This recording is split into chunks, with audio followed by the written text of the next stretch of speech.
This video is about control charts. First, we discuss what control charts are and why you need them. Then we are going to explore the different types of control charts. So what are control charts?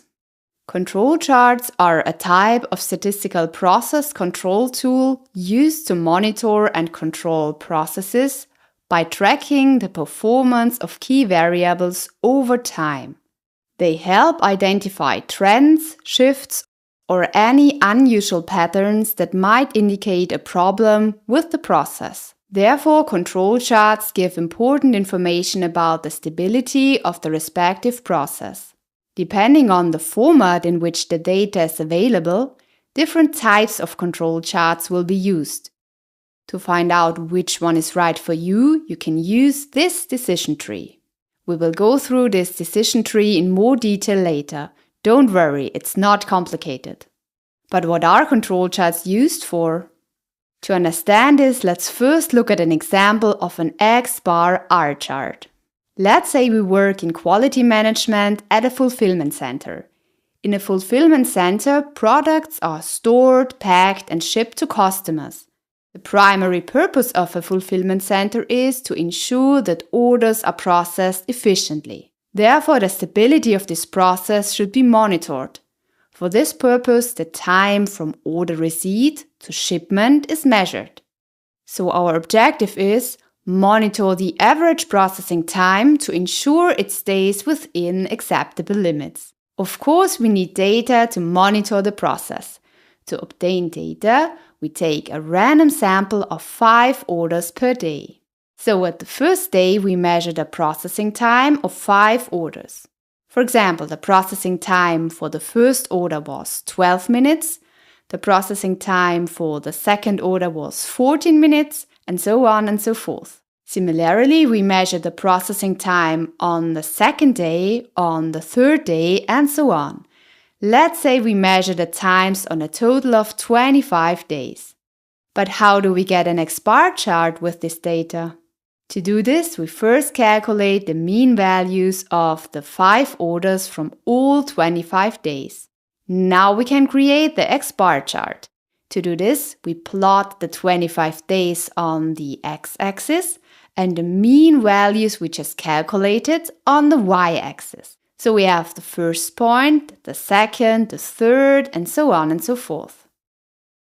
Now we are almost finished. We only need to calculate these 3 lines.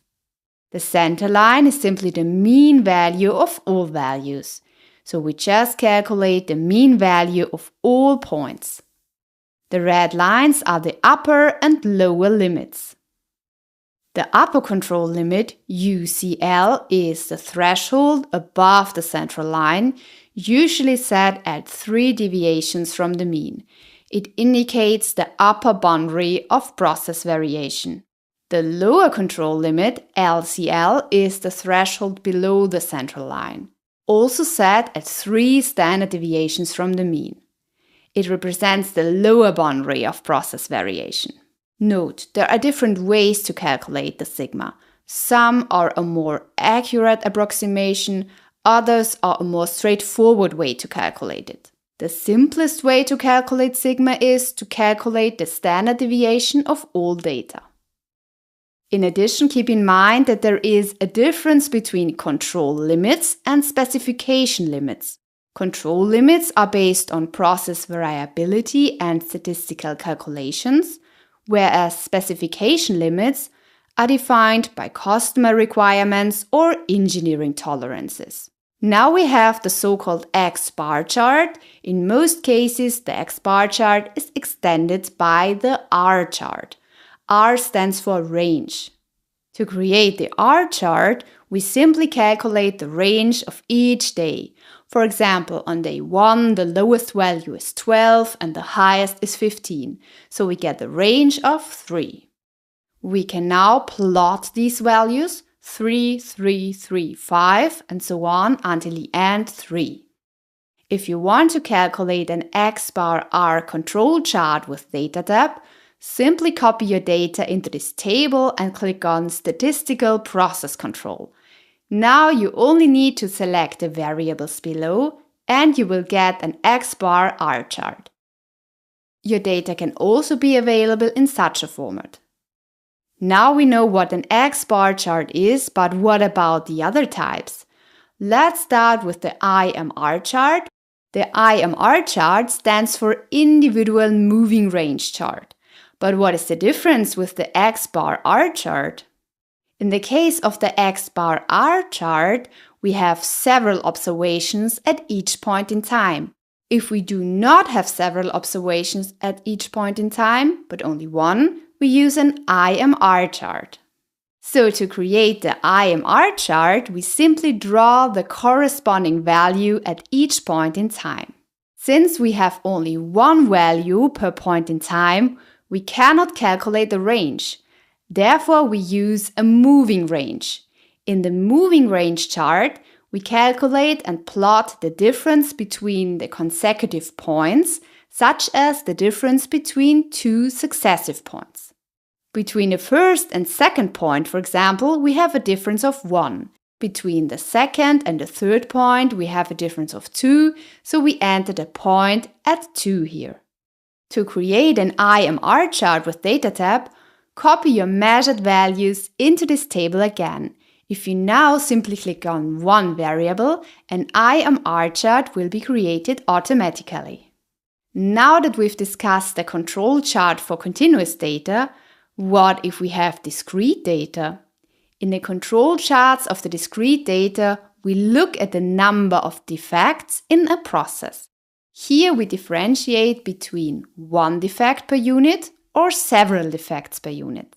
We'll go through what that means in a moment. In addition, in both cases, we differentiate between constant sample size and variable sample size.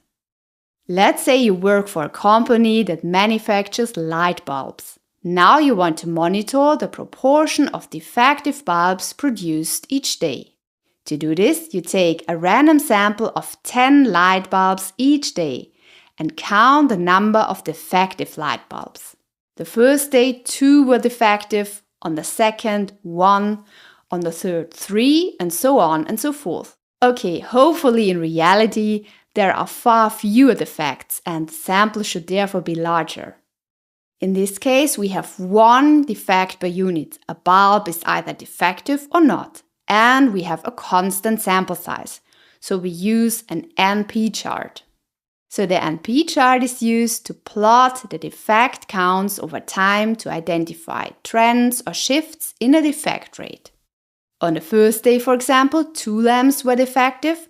On the second day, 1 was defective, and so on. Now the question is, what is the difference between constant sample size and variable sample size? In our example with the lamps, we took a constant sample size every day. Now we could also have a machine that randomly sorts out a lamp from time to time. One day it sorts out 155 lamps, the next day 180 lamps, then 121, and so on and so forth. In this case, our sample would contain a different number of lamps each day, and we would have a variable sample size. To get the error rate, we then have to divide the number of 40 lamps by the number of randomly drawn lamps. So we have one defect per unit and a variable sample size. We therefore use a p-chart. To create a p-chart, we need 2 columns, one with the sample size and one with the number of defects found. With these values, we can now calculate the proportions and plot the values. What about multiple defects per unit? Let's say a car production plant wants to monitor the number of defects found in each car body produced to maintain high quality standards. Each day, one car body produced is inspected and the total number of defects per car body is recorded. In this case, we use the C chart. To draw the C chart, we simply need the number of defects found per car. For example, 4 defects were found in the first car, so we enter a point at 4. But what is an example of an U chart? There we have several defects per unit and variable sample size. Imagine a software development team wants to monitor the number of bugs per software release. The individual releases are of course different in size. One way to measure the scope is to measure the number of lines of code added. So we have a column with the number of lines of code and the number of reported bugs. This allows us to calculate the bugs per line of code. With this data, we can now create a U-plot. Of course, you can also create the control charts online with Data tab for discrete data. To do this, simply click on Attributive. Now you can either select one or more defects, select the measured values, and then either specify a constant sample size or specify the variable with the sample size. The correct control chart will then be displayed automatically. Below you can see a list of the control charts with instructions on how to create them. Thanks for watching, and I hope you enjoyed the video.